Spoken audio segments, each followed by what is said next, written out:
Là, c'est l'adaptation au niveau du calendrier. On est beaucoup sur les compétitions le week-end.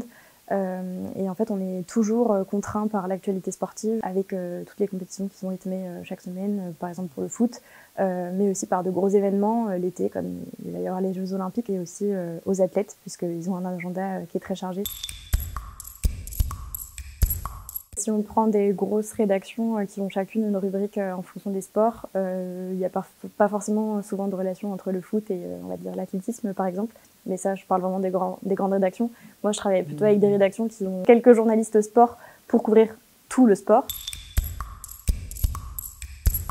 Une compétition qu'on attend un peu comme les athlètes finalement. On se prépare depuis longtemps. Moi, là, je fais quasi exclusivement des papiers sur les Jeux Olympiques.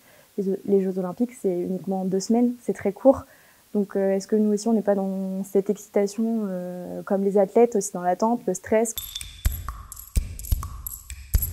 De ne pas sous-estimer déjà les athlètes féminines, aussi de ne pas forcément scinder les compétitions, voilà, traiter du sport féminin comme du sport masculin. Aussi tomber dans les écueils des stéréotypes liés à la féminité, par exemple, dans la description des athlètes et des sportives.